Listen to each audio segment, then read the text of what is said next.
right. So, kind of moving in this direction of healing and imagination in this world, what role do you feel that storytelling and art play in liberation for you? Oh, huge, huge. I think what we see in global culture right now is that when people tell stories of the demonization of marginalized communities, that those stories get a lot of traction and lead to a lot of bad things, a lot of death, a lot of destruction, a lot of erosion of connection. And the same is true with stories of connection, stories of humanity, stories of inspiration, stories of contribution. So I think that marginalized communities use a lot of storytelling internally to communicate culture and tradition and lived experience, but that storytelling hasn't been as visible in the larger culture. And so I think as we build a muscle inside of rights movements to telling the compelling stories of humanity and generosity, the good news is that those stories are a lot more inspiring than stories of division and stories of um, these amazing communities being the problem. They're inspiring and they're life affirming and they're inclusive and they're generous and um, they magnify the most beautiful parts of humanity. So I think um, bringing that internal storytelling that already goes on in all indigenous communities and all marginalized communities into the larger culture is the task at hand. And so it's one we're definitely taking on is that, and it's a lot of the training that we do is media training. Is like, how do you communicate your lived experience in a way that's emotionally engaging and can reach and bridge those connection divides? Because our central issue, or one central issue in the world, is othering. Those people over in Africa aren't us. Those people living in refugee camps aren't us. But what people find when they come onto the calls, the TDA calls, is that, wow, I've experienced betrayal too. I've experienced pain too. I've experienced grief too. I've experienced loss too. I love my children and would die for them in any moment. So the common elements of humanity are all there. And the storytelling skills, the raw storytelling skills, are also there.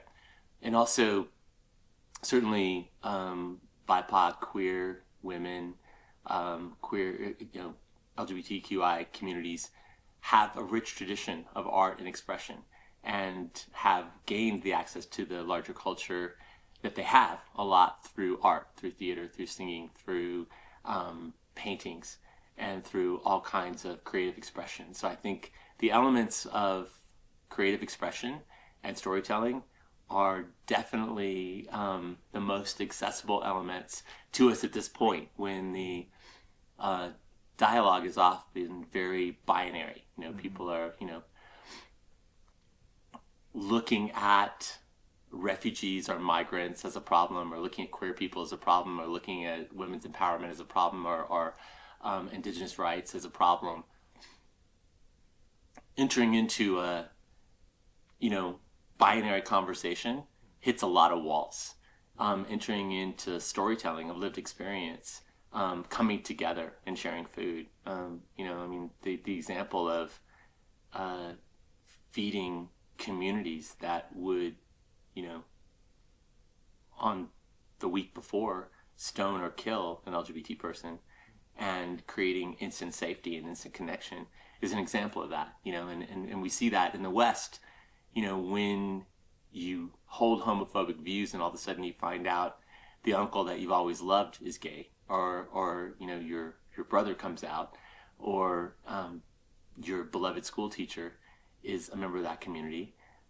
Everything changes. So I think human connection through storytelling, through art, through creative expression is an avenue we want to amplify as a global rights community. Yeah, that is so well put. I've always personally felt that storytelling is like it's the oldest art form, and it's really like it's what connects everybody. It's we're all human, and there's that human element that is the through line in any story because we're all human, Yeah. whatever our color of our skin or our gender identity or anything. And it is really the thing that can bring us together. Well, I think you're absolutely right. And if we look at how wars start, Mm-hmm. how division starts, how the global culture works, storytelling is the baseline of all of it. You know, the far right's ability to tell a story that demonizes a particular group and makes them the problem, and makes the larger culture believe that it's okay to separate families and put children in cages. It's all storytelling, right? And we have the opportunity as folks that believe in humanity and believe in the basic goodness and generosity of all people to tell a different story Mm-hmm. and to change the narrative. But we haven't exercised that opportunity to the extent that it's there, and I hope that we will in the future. Yeah. Yeah, it kind of goes back to what we were talking about earlier in terms of just like the historical lens and how, a lot of the history that we take for gospel as truth is a story, and it's written by, whether it's the victor or however you want to call that, it's written through a lens. Everything is written through a lens, and being able to write your own story, I think, is very powerful, and it's much more accessible these days, which is, could be a very liberating thing. Absolutely, and I think that what you're identifying in what you just said is that often when people feel marginalized, they feel as if they need to live inside of someone else's narrative. Mm. And we're given these narratives that you just spoke of, these historical narratives, these larger cultural narratives, these narratives from the media that tell us who we are. And it's the owning of our own narratives from marginalized communities, from lived experience of folks across the world, that allows that continuum of lived experience to achieve equity, to be elevated, and that's the root of how representation happens. Is to be in the room, not living somebody else's narrative. If you're in the room, but you're just part of someone else's narrative, you're not really in the room.